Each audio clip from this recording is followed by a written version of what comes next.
കൂടാതെ അടുക്കളയിൽ തന്നെ എങ്ങനെ ഇലക്കൃഷി ചെയ്യാമെന്നാണ് ഈ വീഡിയോയിൽ കാണിക്കുന്നത്. അതിനുവേണ്ടി ഇവിടെ ഉപയോഗിച്ചിരിക്കുന്ന ചെറുപയറാണ്. ഇത് രാവിലെ മുതൽ വൈകുന്നേരം വരെ വെള്ളത്തിലിട്ട് കുതിർത്തിയ ചെറുപയറാണ്. എന്നിട്ട് വെള്ളം ഊറ്റിക്കളഞ്ഞതിന് ശേഷം ഇവിടെ എടുത്തു വെച്ചിരിക്കുന്നതാണ്.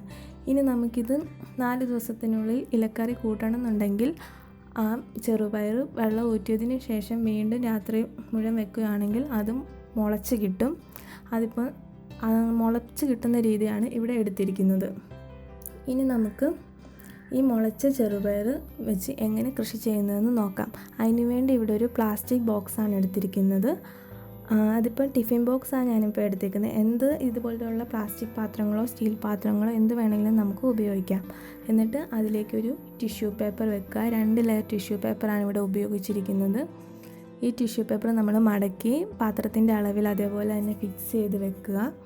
എന്നിട്ട് അതിലോട്ട് കറക്റ്റ് അളവിൽ ഫിക്സ് ചെയ്തതിന് ശേഷം വെള്ളം ഒഴിച്ചു കൊടുക്കുക.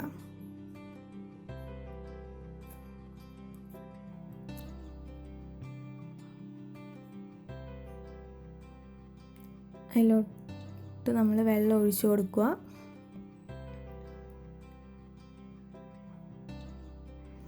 വെള്ളം ആ പേപ്പർ നന്നായി നനയുന്ന രീതിയിൽ ഒഴിച്ചു കൊടുക്കുക.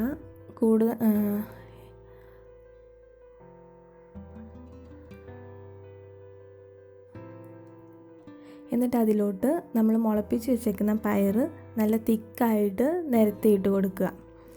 നിരത്തുമ്പോൾ അതിൻ്റെ വേര് പോകാതെ ശ്രദ്ധിക്കണം. കാരണം മുളപ്പിച്ച് വെച്ചുകൊണ്ട് നമ്മളത് സൂക്ഷിച്ച് വേണം നിരത്താൻ. ഇനിയിപ്പോൾ മുളപ്പിക്കാതെ ചെയ്യണമെങ്കിൽ അങ്ങനെയും ചെയ്യാം. ടിഷ്യൂ പേപ്പറിന് പകരം നമുക്ക് പത്രപ്പേപ്പറോ എന്ത് പേപ്പർ വേണമെങ്കിലും നമുക്കവിടെ ഉപയോഗിക്കാൻ പറ്റും. പത്രപ്പേപ്പർ ആകുമ്പം നമുക്ക് 4 ദിവസത്തിനുള്ളിൽ വേരോടെ എടുത്ത് കറി വെക്കാൻ എളുപ്പമായിരിക്കും. ഇതിപ്പോൾ ഇവിടെ നിരത്തി വെച്ചിട്ടുണ്ട്. നമുക്കിനി ഇത് മാറ്റി വെക്കാം. ഇനി ഇത് 4 ദിവസത്തിന് ശേഷമുള്ള ഞാൻ നേരത്തെ തന്നെ ചെയ്ത് വെച്ചേക്കുന്ന ഒരു പയർ ചെടിയാണ്. ഇതിപ്പം കറിക്ക് ഏകദേശം പാകമായിട്ടുള്ള പയറാണ്. ഇവിടെ ഇതിന് ഉപയോഗിച്ചേക്കുന്ന ചെറുപയർ തന്നെയാണ്. ഇതിലിപ്പോൾ നന്നായിട്ട് വേരുകളൊക്കെ വന്നിട്ടുണ്ട്. ഇതിപ്പോൾ കറിക്ക് എടുക്കാൻ പറ്റിയതാണ്. ഇതിപ്പോൾ ഞാൻ വെറുതെ ഒന്ന് കാണിക്കുന്നതേ ഉള്ളൂ. ബാക്കി ഇപ്പം ചെയ്ത് വെച്ചേക്കുന്നതിൻ്റെ ബാക്കി കാണിക്കാം. ഇതിപ്പോൾ 2ാമത്തെ ദിവസമാണ്. 2ാമത്തെ ദിവസം ആയപ്പോഴേക്കും ഇതിൻ്റെ വേരുകളെല്ലാം നന്നായിട്ട് വളർന്നു വന്നിട്ടുണ്ട്. ഇനി ഇത് 3 ദിവസം കഴിഞ്ഞിട്ടുള്ള വീഡിയോ ആണ്. ഇതിലിപ്പോൾ നോക്കുമ്പോൾ നന്നായി ഇതിപ്പോൾ 5 ദിവസമായി. നല്ലതായിട്ട് ഇലകളെല്ലാം വന്നിട്ടുണ്ട്. കറിക്ക് പാകമായിട്ടുള്ള രീതിയിൽ എത്തിയിട്ടുണ്ട്. ഇതിൻ്റെ വേരുകളെല്ലാം നന്നായിട്ട് വന്നിട്ടുണ്ട്.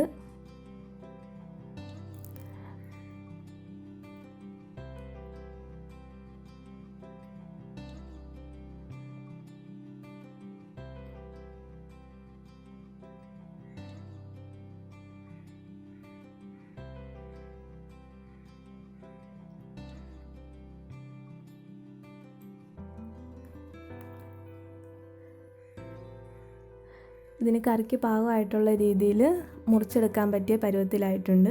ഇതിപ്പോൾ ഞാൻ വേരെടുക്കുന്നില്ല. 5 ദിവസം കഴിഞ്ഞതുകൊണ്ട് വേര് നല്ല കട്ടിയായിട്ടുണ്ട്. അതുകൊണ്ടിത് വേരില്ലാതെ ബാക്കി ഭാഗം മുറിച്ചെടുത്ത് നമുക്കിപ്പോൾ കറിക്കായിട്ട് എടുക്കാം. ഇനി ഇത് ഇപ്പം വേരിൻ്റെ ഭാഗം കൂടാതെ പകുതിയായിട്ട് മുറിച്ചെടുത്തേക്കാണ് കറിക്ക് വേണ്ടി.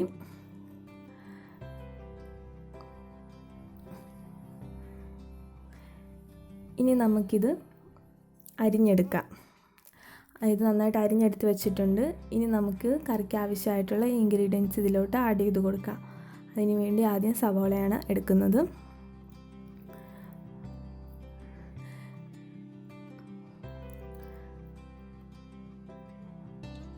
സവോള,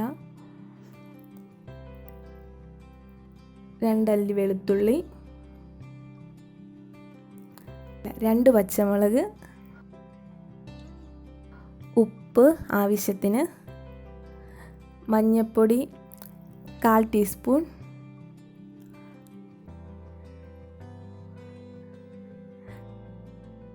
തേങ്ങ.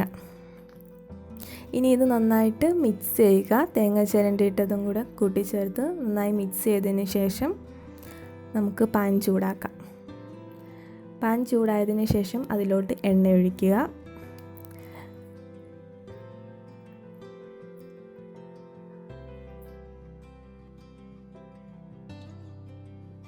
കടുകിടുക, ഉള്ളിയിടുക. നന്നായി മൂക്കുന്ന വരെ ഇളക്കി കൊടുക്കുക.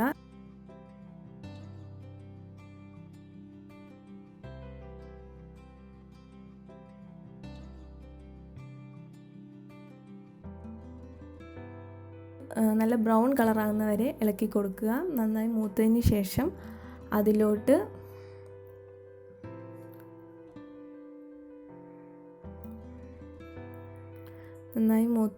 ഇളക്കി കൊടുത്ത് നന്നായി മൂത്തതിന് ശേഷം അതിലോട്ട് നമ്മൾ മിക്സ് ചെയ്ത് വെച്ചേക്കുന്ന പയറിലയും സവോളയും പച്ചമുളകും എല്ലാം കൂടെ ആഡ് ചെയ്ത് കൊടുക്കുക.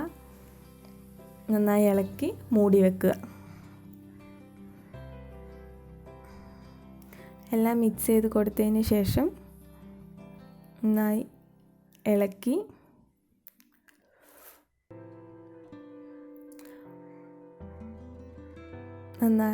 ഇളക്കി മൂടി വെച്ച് വേവിക്കുക.